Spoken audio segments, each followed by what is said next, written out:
Bonjour à tous, c'est Yann du site Le Vin Pas à Pas et de l'école de dégustation Le Coam. Et je voudrais vous parler dans ce podcast du phénomène du Beaujolais nouveau. Alors vous allez me dire que j'arrive un petit peu après la bataille, puisque le Beaujolais nouveau est sorti comme d'habitude, le troisième jeudi de novembre. Moi j'ai choisi de vous parler de ce thème un peu après coup, justement parce que j'ai reçu pas mal de questions de votre part à ce sujet, donc autour du thème du Beaujolais nouveau. Et je voudrais vous parler donc dans ce podcast plus d'une discussion autour de cette thématique. Donc je vous parlerai non seulement du Beaujolais nouveau, mais également de la notion de vin bourru, la notion de paradis, puisque tout ça tourne un petit peu autour du même thème. Alors moi je ne sais pas si de votre côté vous avez eu l'occasion de déguster le Beaujolais nouveau de cette année. Alors plus que déguster, je devrais dire boire dans ces circonstances. Moi je vois il y a beaucoup de dégustateurs qui ont un avis extrêmement négatif sur ce vin. Ça m'arrive sur des formations œnologiques d'entendre vraiment des critiques très acerbes, alors que je pense qu'il faut plus prendre ce vin pour ce qu'il est, c'est-à-dire un vin sans prétention, sur le fruit, léger, pas tannique, plein de fraîcheur, donc sur l'acidité, c'est un vin de copain. Voilà, donc il faut savoir qu'il y a aussi des bons producteurs qui sortent leur Beaujolais nouveau. Et je suis convaincu qu'il y a moyen vraiment de se faire plaisir avec ce vin, mais seulement peut-être dans la mesure où on le prend pour ce qu'il est. Alors juste quelques mots sur la notion de Beaujolais nouveau et donc de vin de primeur. Le Beaujolais nouveau, c'est un vin de primeur. Qu'est-ce que c'est qu'un vin de primeur? C'est un vin qui est commercialisé l'année qui suit la vendange. Ça veut donc dire que dans le processus de fabrication du vin, on ne va pas voir la phase dite d'élevage.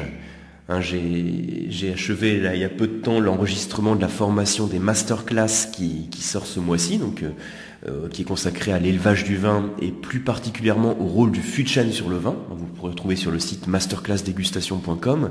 Et je parlais donc de l'origine et de l'influence de l'élevage. Bien, alors l'élevage, pour reprendre en quelques mots à quoi ça correspond, quand vous fabriquez du vin, il y a tout un processus qu'on appelle la vinification. Donc vous avez votre grain de raisin qui va être pressé pour en extraire le jus. Ce jus de raisin qui est sucré, on va le mettre en fermentation. La fermentation alcoolique, c'est l'opération de base qui permet la création, la constitution du vin, puisque le vin par définition c'est une boisson fermentée qui résulte de la fermentation des raisins. Donc la fermentation du sucre des raisins sous l'action des levures va créer de l'alcool et du dioxyde de carbone. Après cette fermentation alcoolique, vous avez éventuellement une autre phase qui est la fermentation malolactique. Bon, je ne veux pas du tout rentrer dans les détails, c'est pas le but du podcast, mais juste le principe de la fermentation malolactique, c'est de transformer l'acide malique en acide lactique sous l'influence d'un organisme qui est la bactérie lactique. Voilà, donc j'espère que je vous ai pas perdu, mais c'est important de connaître cette notion de fermentation malolactique. Bref, on l'a fait la plupart du temps sur la plupart des vins rouges et beaucoup plus rarement sur les vins blancs. Donc on peut maîtriser le processus de vinification pour faire en sorte que la fermentation malolactique se déclenche ou pas. L'intérêt d'une fermentation malolactique, c'est que c'est en quelque sorte une désacidification naturelle du vin, puisque l'acide lactique qui est créé en remplacement de l'acide malique, si vous avez suivi, est moins acide en fait en bouche. Donc le vin va être perçu comme moins acide, il va avoir moins d'acidité, et il va être aussi plus stable, puisqu'il va être moins sensible aux attaques des micro-organismes. Donc ça c'est le principe de la malolactique. On peut dire, quand vous allez sur un salon, vous rencontrez des vignerons, le vigneron peut vous parler de ses cuvées et vous dire ce vin a fait ça malo. Donc la malo c'est fermentation malolactique. Et ensuite, après la fermentation malolactique, vous avez une phase pendant laquelle le vin va se reposer. C'est une phase de repos qui permet d'affiner le vin, de le clarifier, donc de faire sédimenter toutes les particules. Et puis, pendant cette phase de repos, on va également faire des aérations du vin. Alors, on ne dit pas aération, on dit soutirer, c'est-à-dire passer le vin d'une cuve à l'autre ou d'un fût à l'autre, dans le but de l'aérer, ce qu'on appelle donc les soutirages. Et cette phase de repos, qui est couplée à des différentes manipulations, comme les soutirages ou les clarifications, s'appelle la phase d'élevage du vin. Donc qu'on peut faire en cuve, qu'on peut faire en fût. Voilà, donc ça c'est la petite parenthèse. Quand on parle de vin de primeur, si on commercialise le vin l'année de la vendange, donc ça reste du vin, donc on doit faire la fermentation, donc fermentation alcoolique en tout cas, et ensuite la phase d'élevage ne va pas exister ou va être réduite au strict minimum avant la mise en bouteille. Donc, résultat des courses, si vous n'avez pas cette phase de repos qui est prolongée, vous n'avez pas du tout de contact avec les lits, pas d'élevage sur lit, donc vous n'avez pas un vin qui va être sur la complexité, qui va être affiné. Et comme je disais tout à l'heure en intro du podcast, on va avoir un vin qui va être sur le fruit. Si c'est un vin rouge, il va être peu tannique, frais. Frais, quand je dis frais, là je fais référence à l'acidité du vin. Donc un vin sans complexité, sans structure, parce qu'il n'a pas de structure tannique. Il n'a pas de richesse en termes d'arôme, il n'a pas de complexité en termes d'arôme, donc tout ça, ça veut dire que c'est absolument pas un vin qui est taillé pour la garde, mais c'est pas du tout le but d'un vin de primeur. Et donc le Beaujolais fait partie des vins de primeur. Alors au passage, j'avais un dégustateur qui m'avait posé une question la dernière fois, il me disait, on dit que le vin de primeur c'est pas un vin de garde, et pourtant on achète des vins de primeur pour les faire vieillir. Alors, c'est pas tout à fait ça. En fait, il y a deux notions différentes. Vous avez la notion de vin de primeur, donc comme le Beaujolais nouveau dont je viens de vous parler, et la notion de faire des achats de vin en primeur. Et qu'est-ce que ça veut dire acheter un vin en primeur ? Ça veut dire qu'on va l'acheter l'année de la vendange, en fait. Le terme primeur, c'est toujours ça. Pour faire simple, ça veut dire l'année de la vendange. Mais là, dans ce cas particulier, le vin que vous avez acheté en primeur, c'est un vin en fait qui est amené à vieillir et subir un élevage. C'est-à-dire que vous l'avez acheté quand il était encore en cours de vinification. Donc pour le vigneron, c'est intéressant parce que ça lui permet d'avoir une entrée de trésorerie sur des vins qui vont vieillir ensuite quelques années, qui vont subir un élevage en fût en général de quelques années. Donc là, c'est tout le contraire d'un vin de primeur. Un vin qu'on achète en primeur, c'est au contraire un vin qui est taillé pour la garde. On l'achète quand il est encore tellement jeune qu'il n'est pas fini, on va dire. Donc pour vous, en tant qu'acheteur, ça vous coûte moins cher, sauf que vous n'avez pas le vin tout de suite. Ça vous coûte moins cher, vous n'avez pas le vin tout de suite, et il va vous falloir attendre quelques années que le vin ait fini son processus de fabrication et qu'il ait eu donc sa mise en bouteille et qu'il soit commercialisé pour pouvoir le recevoir. Donc au final, vous aurez déboursé moins d'argent puisque au moment où vous l'achetez en primeur, il est moins cher. Si c'est un bon millésime, vous pouvez espérer que c'est un vin qui va avoir un vrai potentiel de garde, qui va avoir une belle structure, une belle complexité en termes d'arôme et que vous aurez fait une belle affaire. Pour le vigneron, c'est une entrée de trésorerie. Donc sur tous ces vins ensuite qui sont stockés, il y a un certain coût logiquement qui est lié au stockage. Pour lui, c'est intéressant aussi de faire ce type de vente en primeur. Donc très classique dans le Bordelais, sur les grands vins du Bordelais.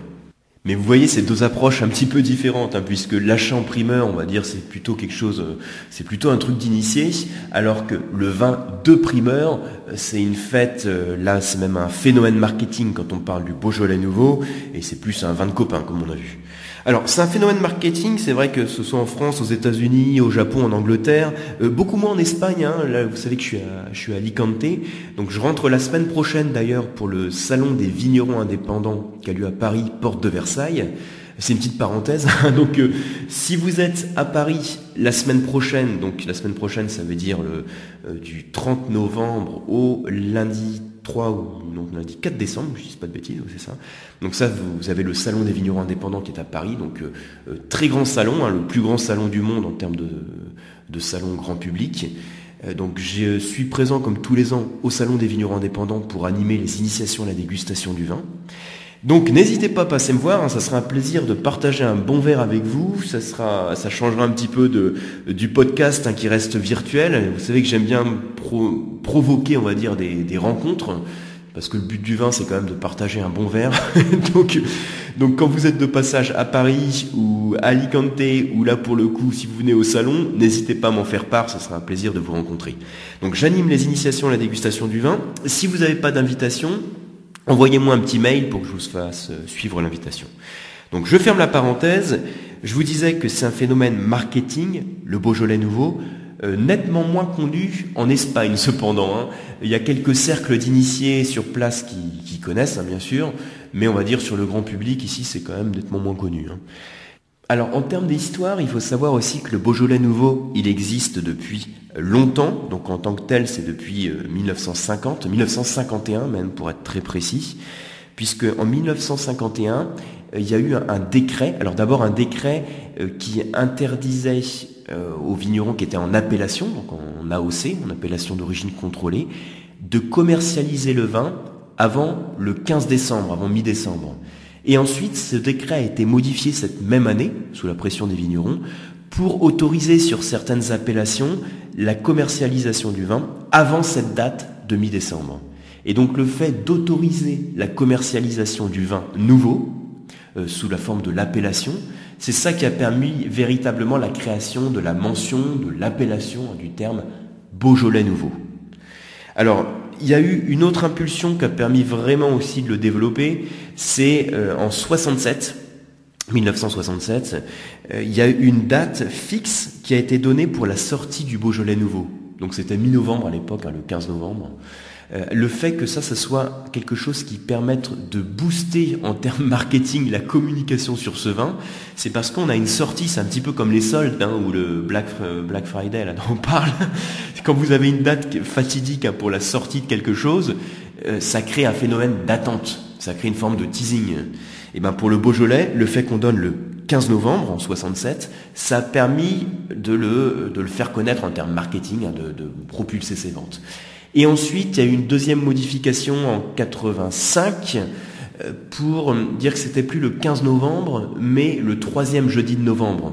Ce qui était nettement plus facile aussi en termes de communication, puisque on était sûr que ça tombait déjà jamais un dimanche ou un samedi. On savait toujours exactement quel jour de la semaine ça tombait, puisqu'on parle du 3e jeudi de novembre. Donc ça a été aussi des impulsions qui ont permis de développer la communication autour du Beaujolais nouveau en créant un phénomène d'attente. Alors si je parle un petit peu de l'histoire comme je suis en train de le faire, je vais vous citer aussi le nom un peu du pionnier du Beaujolais qui a permis vraiment de le développer à l'international, particulièrement aussi aux États-Unis, que vous connaissez sûrement, c'est le nom de Georges Duboeuf. C'est un Georges Duboeuf, donc c'est le négociant. Alors il est encore vivant aujourd'hui, il a quoi? Il a 80 ans, peut-être 85 ans. Donc il faut savoir que la famille Duboeuf, c'est une famille donc qui est issue vraiment de la grande tradition viticole. C'est une famille qui a toujours travaillé dans le vin, qui est originaire de Chintré, donc un petit village au sein de la zone des Pouilly-Fuissé. Et dans les années 50, donc Georges Duboeuf a commencé, donc était négociant en vin, à vendre du vin en mettant sur l'étiquette à la fois son nom Georges Duboeuf, mais en mettant également le nom du récoltant, le nom du vigneron auprès duquel il achetait les raisins. Et alors ça vous paraît peut-être tout bête, dit comme ça, de mettre simplement son nom, de Georges Duboeuf, avec le nom du vigneron. Mais à l'époque, c'était un peu une forme de révolution parce que ça veut dire qu'il communiquait beaucoup sur l'authenticité autour du vin. Alors que la plupart des négociants, en tout cas dans cette zone viticole et particulièrement dans le Beaujolais, à l'époque, on cherchait pas à vendre des vins authentiques, c'était des petits vins qui avaient quelques cafetiers parisiens qui allaient acheter, et sinon c'était dégusté localement. Et il y avait d'ailleurs plusieurs vins de coupage, c'est-à-dire qu'on assemblait avec des vins qui étaient issus des colonies, qui étaient issus d'Algérie en particulier, et des vins qui étaient très riches en alcool pour donner un petit peu de gras au vin et pour atténuer son acidité, son côté acerbe. Donc on recherchait pas du tout la qualité, et le fait que déjà Georges Duboeuf commence à travailler en mettant sur l'étiquette à la fois son nom, mais aussi le nom du récoltant, c'était une première volonté de partir beaucoup plus sur la notion d'authenticité, de qualité du vigneron. Alors, il a d'abord fait ça avec les vins blancs, puisqu'il était dans la zone du Pouilly-Fuissé, et puis ensuite, comme il fallait quand même qu'il ait quelques rouges dans sa gamme, il a commencé donc à arpenter les vignobles du Beaujolais pour sélectionner des vignerons et proposer ses vins donc en vin rouge avec la mention Georges Duboeuf, puis le nom du récoltant. Voilà, donc c'est important d'avoir ce nom en tête, Georges Duboeuf, à partir du moment où on fait un petit historique autour du Beaujolais nouveau. Je tenais à vous faire part du nom du bonhomme. Alors ensuite, est-ce que, comme je vous disais tout à l'heure, est-ce que le Beaujolais nouveau est bon? Est-ce que c'est pas bon? Je veux dire, le débat n'est pas là, c'est ce que je vous disais tout à l'heure. Il faut prendre ce vin pour ce qu'il est, c'est un vin de copain. Moi j'ai passé de très bons moments de dégustation avec du Beaujolais nouveau. Comme je vous dis, c'est la dégustation, on l'a fait au début, puis après on est plus dans une optique, on se fait plaisir entre amis avec un petit verre. Je vous cacherai pas que j'ai eu quand même des expériences de dégustation un petit peu plus magiques et un peu plus marquantes avec d'autres vins que les vins de primeur. Mais après tout, comme disait Brassens, le meilleur vin n'est pas nécessairement le plus cher, mais celui qu'on partage. Puis dans le cas du Beaujolais, c'est vraiment, Beaujolais nouveau en tout cas, c'est vraiment typiquement le vin de partage. Alors, il existe d'autres vins de primeur. Je vous disais tout à l'heure aussi en introduction que je voulais vous parler de la notion de bourru. Alors, qu'est-ce que c'est que ça, le bourru? Alors, c'est une habitude, c'est une tradition qui consiste à déguster le vin avant la fin de la fermentation alcoolique. Alors là, on n'est plus sur le concept de vin nouveau ou de vin de primeur, puisque quand on parle de vin de primeur, on est déjà sur un vin fini, même s'il n'y a pas eu ou peu eu d'élevage. Quand on parle de vin bourru, on est avant la fin de la fermentation alcoolique. Vous avez peut-être déjà entendu ce terme, le bourru. Alors, si je suis avant la fin de la fermentation alcoolique, ça fait que quelques jours que le vin a commencé à travailler, comment va être votre verre d'après vous? Eh bien, il y a beaucoup de levures qui travaillent, donc le vin est trouble, voire un petit peu laiteux. Comme il est en cours de fermentation alcoolique, eh ben, il y a beaucoup de sucre qui n'a pas été converti, beaucoup de sucre du raisin, donc le vin va être sucré. Comme c'est le début de la fermentation alcoolique, il va y avoir peu d'alcool, donc le vin va être très peu alcoolisé. Donc là, par rapport au vin que je vous dépeins, vous doutez bien que c'est un vin à déguster dans les quelques jours. C'est un vin qui a travaillé que quelques jours, donc c'est un vin qu'on va déguster dans les quelques jours, qui permet absolument pas de se faire une idée du vin que l'on va avoir au final. Pourquoi? Parce que la fermentation alcoolique n'est même pas achevée. Donc ça, c'est la notion de vin bourru. Et ensuite, vous avez une autre notion, c'est le paradis. Donc ça, c'est quelque chose qui n'existe que dans le Beaujolais. C'est dans le Beaujolais qu'on parle de paradis. Alors, qu'est-ce que c'est que le paradis? C'est en fait un rouge, là pour le coup, qui est partiellement fermenté, mais un peu plus que pour le vin bourru. Donc en gros, c'est entre le bourru et puis le rouge classique qui a achevé sa fermentation alcoolique. Donc en pratique, en fait, on va pressurer le raisin avant la fin de la fermentation alcoolique, donc. Et le premier jus qui va sortir de ce pressurage du raisin, c'est ce qu'on appelle le paradis. Donc il existe la fête du paradis qui est en octobre pour déguster ce vin, qui est là aussi, vous en doutez, un vin de partage, un vin de fête, un vin de copain. Donc voilà le topo. Donc en tout cas, vous voyez que c'est un concept intéressant parce que c'est quand même l'occasion de goûter le paradis sur terre. Alors excusez-moi pour la mauvaise blague. Alors, ce qu'il faut retenir de ce petit podcast, c'est simplement donc autour du concept du Beaujolais nouveau. J'ai voulu vous faire un petit historique très succinct et puis vous présenter aussi d'autres concepts qui sont liés à la notion de vin nouveau avec le bourru et le paradis. Voilà, donc je vous dis à très bientôt sur un prochain podcast. Vous voyez qu'en ce moment, j'essaye d'être régulier, de le faire tous les jeudis. Je ne sais pas combien de temps ça va tenir, mais pour l'instant, je suis plutôt régulier. J'espère vous retrouver donc sur un prochain podcast, sur un cours du COAM. Donc on a remis pas mal de calendriers là, on a actualisé un petit peu les calendriers avec Daphné. Donc vous verrez, il y a des nouvelles thématiques et il y a aussi d'autres sessions sur les WSET. Vous avez pu voir aussi que par rapport au WSET, donc Wine and Spirit Education Trust, donc la formation diplômante que je vous propose aussi bien en présentiel qu'à distance, je vous la propose aussi maintenant à distance en anglais. Actuellement, je vous la présentais qu'en français, donc le niveau 2 et le niveau 3 en français. Et là, je vous propose maintenant le niveau 2 en anglais. Donc je sais qu'il y avait certaines personnes qui étaient intéressées pour suivre le niveau 2 en anglais et acquérir le vocabulaire du vin plutôt en anglais. Ce qui peut être intéressant en fonction de vos projets professionnels. J'espère aussi vous retrouver donc sur les masterclass. J'en ai parlé un peu au début du podcast. Vous avez encore 2-3 jours, jusqu'au 30 novembre exactement, pour vous inscrire sur les masterclass et recevoir donc la formation de ce mois qui est consacrée à l'élevage du vin. Je vous dis à très bientôt.